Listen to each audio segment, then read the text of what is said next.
आज बिहार में bumper voting हो रही है और जो इसका फाइनल आंकड़ा है वो थोड़ी देर में सामने आएगा। हम आपको बताएंगे इस बम्पर वोटिंग के मायने क्या है, महिला वोटर्स का रुझान किस तरफ समझ में आया, जो युवा है उनका रुझान किस तरफ समझ में आया, कौन सा मुद्दा सबसे ज्यादा चला, ये तो चर्चा का विषय है ही। लेकिन फिलहाल लखीसराय वाली सीट इतनी दिलचस्प क्यों हो गई भोलानाथ जी? क्या वहां से ऐसी जानकारी मिल रही है, क्या ऐसे इनपुट्स हैं कि सोचिए डिप्टी सीएम है और वो प्रशासन पर आरोप लगा रहे हैं। अमूमन ऐसे आरोप विपक्ष लगाता है कि प्रशासन पक्षपात कर रहा है, सुन नहीं रहा है, बूथ कैप्चरिंग की जा रही है, लेकिन डिप्टी सीएम अगर ऐसे आरोप लगा रहे हैं तो उस सीट पर क्या कोई समीकरण इधर उधर हुए हैं?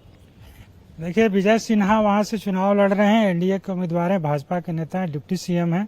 लेकिन अगर आप ओवरऑल देखें तो उस सीट पर राजद का भी अच्छा प्रभाव रहा है।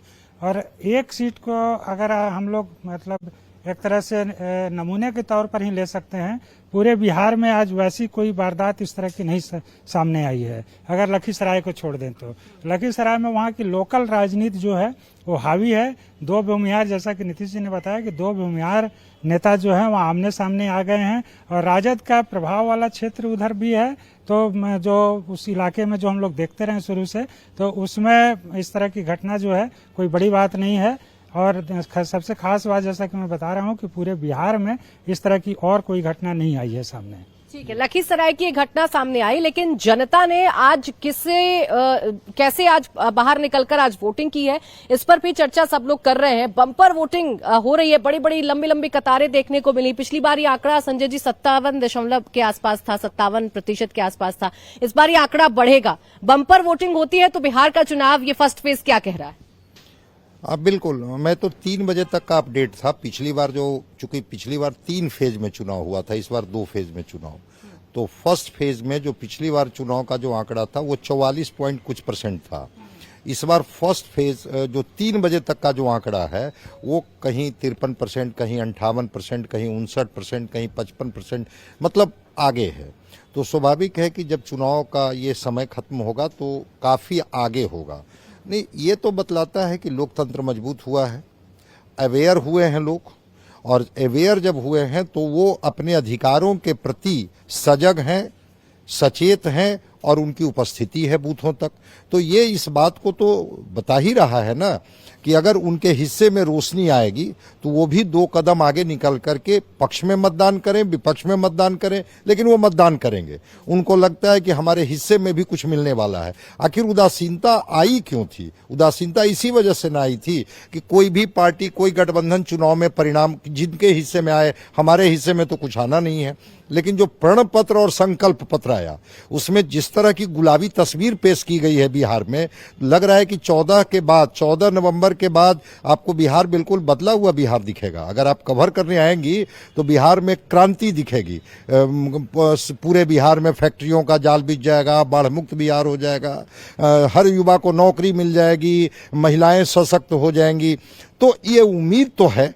चूंकि प्रण पत्र और संकल्प पत्र का मनोविज्ञान और मनोवैज्ञानिक प्रभाव न हो मन मस्तिष्क पर, ऐसा संभव नहीं। यही कारण है कि अधिक संख्या में महिला, युवा, फर्स्ट टाइम वोटर, दिव्यांग, विकलांग, वृद्ध, सबको मैंने देखा। ऐसा नहीं था कि महिलाएं ही कतारों में केवल खड़ी थी, बल्कि हर एज ग्रुप के लोगों को मैंने देखा कि कतारों में बड़ा पेशेंसली इंतजार करते हुए कि मेरी बारी कब आएगी। और जब मतदान से वो निकल रहे थे, जब उनकी तस्वीरें कैमरे में कैद हो रही थी, तो एक बड़ा संतोष का भाव कि हाँ, हमने मत दिया। और उनके मुंह से एक बात निकल रही थी जब कुरेदने की कोशिश की गई कि भाई आपका मुद्दा क्या था? विकास, विकास, विकास। तो विकास की परिभाषा तो वो बेहतर बता। विकास की सबसे ज्यादा चर्चा हुई है। हम भी जब आज तमाम सीटों पर घूम रहे थे तो आज वोटर यही कह रहा है, हम तो विकास के मुद्दे पर वोट दे रहे हैं, हम विकास के मुद्दे पर वोट दे रहे हैं। जात पात की बात अगर उनसे पूछो भी तो वो डिनाई कर रहा है कि हम जात के पर वोट नहीं डाल रहे हैं। लेकिन आपके पास श्रीकांत जी क्या रिपोर्ट आ रही है? पहले फेज के 121 सीटों पर कौन किस पर भारी पड़ता दिख रहा है? देखिए,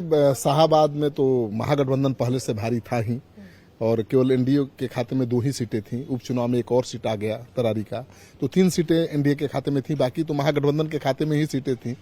उस इलाके में माले का भी अच्छा प्रभाव है, उसका भी फायदा मिलता है। तेजस्वी यादव ने जो प्रयोग किया था, कुशवाहा उम्मीदवार ज्यादा उतारा था लोकसभा में, उसका भी फायदा मिला था। तो विधानसभा में भी झंडा गड़ा था महागठबंधन का और लोकसभा में भी गड़ा रहा। लेकिन इस बार मुझे लगता है कि विधानसभा के चुनाव में थोड़ा एज है एनडीए को, एनडीए थोड़ा मजबूत हुआ है। कई सीटों पर उसको बढ़त दिखाई दे रही है। तो लेकिन वो संतोषजनक नहीं है। एनडीए एक जमाने में पूरा कब्जा था शाहाबाद पर, लेकिन वो स्थिति नहीं है। लेकिन एनडीए को 4-5 ज्यादा सीटें शाहाबाद में इस बार मिलने जा रही हैं, सीटें घटने वाली नहीं है। और महिलाओं के बीच सुरक्षा सबसे बड़ा मुद्दा है, महिलाओं के लिए सुरक्षा सबसे बड़ा मुद्दा है। और जंगल राज का जो नैरेटिव है वो बहुत मजबूत दिखाई दिया आज। आप कहीं भी महिला वोटरों से बात कर लीजिए तो उनको ज्यादा विकास और दूसरे मुद्दों से कम मतलब है, उनको अपनी सुरक्षा से मतलब है। और वो कह रही है कि सुरक्षा मिली है और निर्भीक होकर के रात में भी घूम सकती हैं। 10,000 वाला मुद्दा चला क्या? बिल्कुल 10,000 वाला मुद्दा बहुत काम कर रहा है ग्राउंड लेवल पर। और तेजस्वी यादव ने भी जो बड़े बड़े ऐलान कर दिए हैं तो उनके समर्थकों में वो उत्साह भरने वाला है। तो उनके समर्थक भी बहुत हाई वोल्टेज चार्ज है, मुझे लग रहा है कि बहुत चार्ज दिख रहे हैं, बहुत उनमें जोश है।